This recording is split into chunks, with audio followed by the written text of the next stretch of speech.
Progressive brings you Flowetry with Flo. When Flo flows, she flows in the know. Mind ruminates the rates. Shown them all, I heed the call. Seeing the rest, I choose the best. Sometimes it's ours, sometimes it's not. When the fox walks, is it called a fox trot? That's a real question. Compare Progressive Direct rates with competitors' rates. Visit Progressive.com. Progressive Casualty Insurance Company and affiliates. Comparison rates not available in all states or situations. Prices vary based on how you buy. What is up, everybody? Welcome to Travis and Vic's Drunken Horror Adventures. No intro music this week. None needed. I'm Travis. I'm Vic.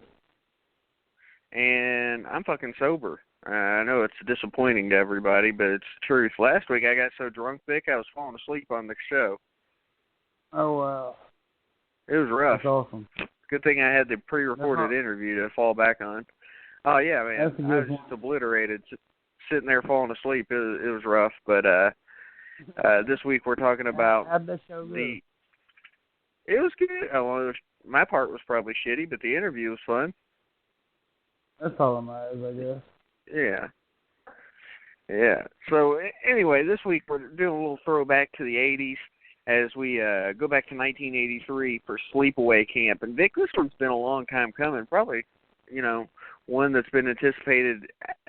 Out of all the horror movies that we have not done, I'd say this is probably the one that's been the most requested. That's what I was going to say, man. I've had people requesting this since we started doing this show. So if those people aren't listening tonight, I'm going to go through and cut them off. All the way. Cut them all off. Get them. Well, IMDb rates this movie 6.3 out of 10. Pretty good, man, for a slasher like this, I think. It really is. I mean, slashers didn't get a lot of love.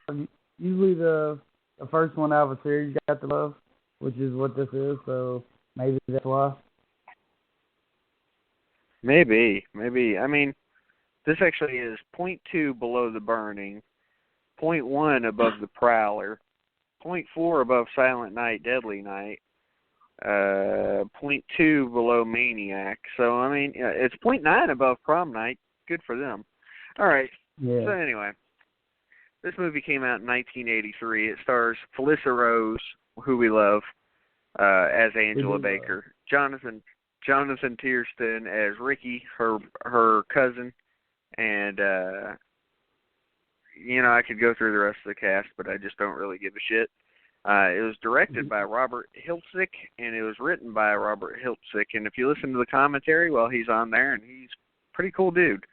I like him anyway. So what we're going to do, as we usually do, is we're going to go a little old school. We're going to do the rundown of the movie, and then we'll kind of give our thoughts and talk about it a bit. We will probably have some people call in. Let me yell at some dogs. Hey, dogs, quit fighting before I kick your asses. Fuck you, PETA. Anyway. So, Vic's going to die now. We'll go ahead and get this thing started. So at the start, you see this closed down summer camp, and it's the fall, and it's called Camp Arawak. But the film actually opens in the summer of 1975, and it's this little family, and consists of this guy John, played by Dan Tercey, and he's got two kids, Angela and Peter, and they're out on a lake near a summer camp in upstate New York, which explains something, Vic. That's why there's all these damn Guidos in this movie. Did you notice that? Vic's going to go ahead and die. So, just FYI, there are a lot of Guidos in this movie. So, I guess that's why it's upstate New York. So, their small boat accidentally flips, which, it's just kind of not a big deal. They're playing and having a good time. And John and the kids, they start heading ashore, but this chick Lenny is calling to John, and it's not a chick, it's a dude. We'll get into that later. But as the family starts to swim there's a pair of teenagers named Marion and Craig. I don't know why these people's names are important, but I guess they are. And they're pulling a water skier, and it's got a name too. It's fucking named. Or they're pulling a water skier, a chick on a water skis. Her name's Dolores, And Craig and Marion, they switch places so that the girl can drive the boat. Never a good idea. Never fucking good idea. You don't let women drive. You guys should know better. But they notice they don't fucking notice the family at first, and they try to swerve at the last second, but they accidentally accelerate. And well, let's be honest, it hits them. It hits the family that's in there, and apparently it kills both John and Peter. And what you get from it is that the survivor, Angela, is sent to live with her eccentric aunt, Dr. Martha Thomas, played by Desiree Gold.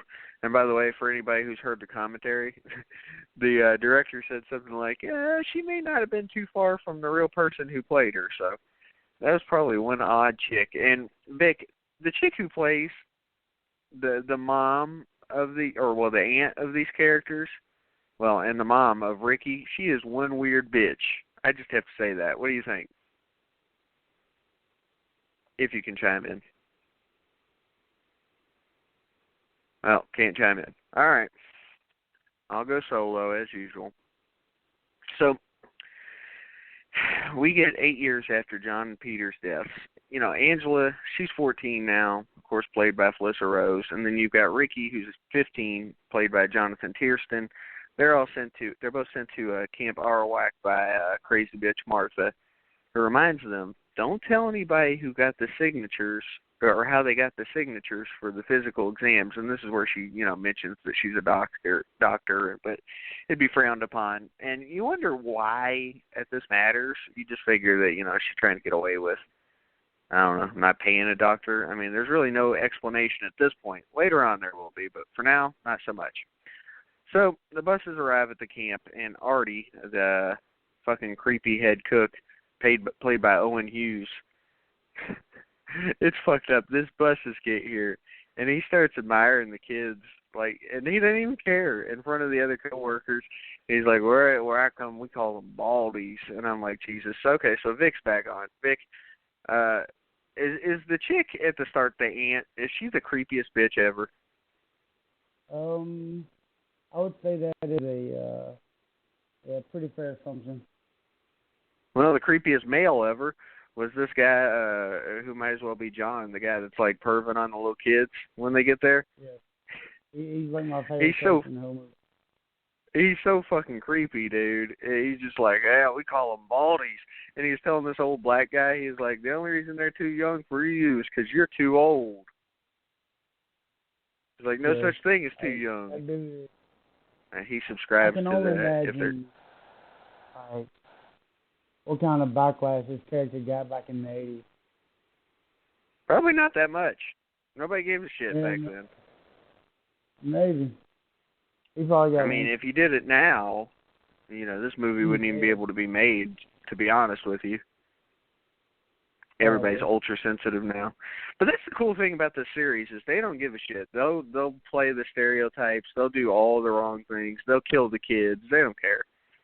Well, Ricky introduces Angela to his best friend Paul, and he kind of shows Angela around the camp since he was there last summer.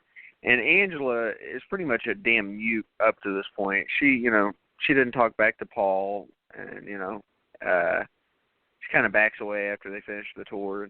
And Ricky, when he gets there, he's trying to talk to this chick, Judy, Karen Fields. And Vic, let me just say, I would too. Yeah. I'd definitely do something. Judy originally was supposed to be a blonde chick, but once this chick auditioned, they had to have her. Which, again, I can't blame her. I thought she did an awesome job. We'll get into it in a bit. So, yeah, there's that. But yeah, she basically kind of blows him off because she has tits now. I mean, that's really what I got out of it, is that she has tits now. She doesn't have time for this dude. For Ricky, who was like his girlfriend, or her boyfriend last summer. That's basically how life goes growing up. So just like Vic, because of her introverted nature and her shyness, Angela, she gets ridiculed and bullied. And, that's what happened to you, right, Vic? What are you talking about? You used to sit in the closet and get in trouble, get yelled at by other... I got in trouble, but, we had conversations competition to get in the most trouble in school. Like, What about Corey? He's just black. Okay. Well, there were no black campers. It looked like a good camp. There's Guidos. They're all Guidos. There were a lot of Guidos. And a couple of them were roided up. It was pretty weird. So anyway, so Angela gets fucked with. There'd be a black camper or two, right? What? I've said, you think with the being in New York, there would be a black camper or two. Yeah, but they can't swim, and there's a lake nearby. So. That's a good one. Yeah, exactly. So, Angela's getting fucked with at the camp, and Judy's one of the main ones doing it. But you've also got one of the camp counselors, Meg, who Jason Voorhees would have took out by now. But, it is what it is. Meg's fucking with her, too. And it's like Meg and Judy are, like, friends teaming up on poor Angela here. So, during lunchtime, you find out Angela hadn't eaten, like, since she's been to the camp. I mean, we don't know how long that's been, but she's taken into the kitchen by this. He's a nice guy out of all the people in here. This head counselor, Ronnie, this dude's roided up and he has like a Jufro. And, he's basically in there to see if she wants to eat anything. And of course, they kind of get separated because he has to go do something. And she gets left with old Artie there, the greasy head cook. And this shit is just fucking disturbing. So, from start to finish, to be honest with you. Well, okay, so she takes him to this dude, Artie, or he takes her to this dude, Artie, and, Artie kind of takes her into a back room, and he's ready to unzip his pants. He's like, he's going to fucking molest her, rape her or something. He doesn't care. This guy had rage issues, too, just for the record. So while he's unzipping his pants, Ricky runs in, and the guy's like, you didn't see nothing, and he's like threatening both of them, and they both get the hell out of there, and he kind of leaves the pantry, and the other guys were like, what happened? He's like, I guess I scared her. Well, I guess so. You unzipping your pants would scare anybody. Yeah, it scared me. Yeah, creepy bastard. So anyway, well, this is where things get interesting to me. After the little incident in the pantry there, Artie is making, with the biggest pot I've ever seen. This had to be like made up for the movie because I've never seen a pot this big in my life. He's making this corn, okay? And this corn's so high that he literally this pot's so high that he has to stand on a chair to make it.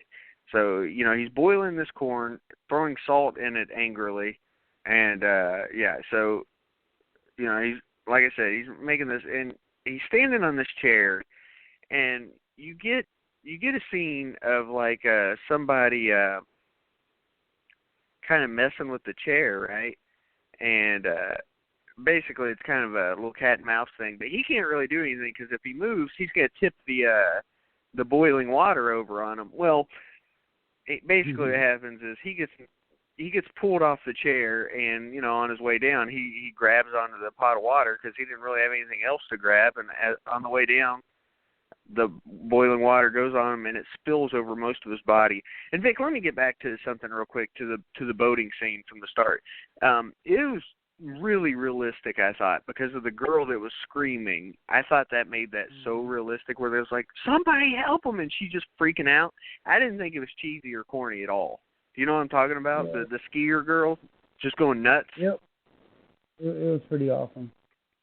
In that same vein, this scene was realistic because this guy screams, and the makeup effects, which were fucking amazing, and some of the best I've ever seen ever in any movie, period, are what happened to this guy. And his screams really made it just fucking believable as hell. His face, what they did with it. I mean, if you haven't seen this movie and you're listening right now, go fucking find it, turn it on, and get to this scene, because it's just fucking, it's gross, for one. For two, this guy gets what he deserves. And for three, I mean, he sells it like a motherfucker. I mean, so he's injured but not dead, right? Yeah, and like you're saying, and this is one of the hardest things to watch ever, like, 'cause it's that real. It affects you. I mean, it's got like this dude's got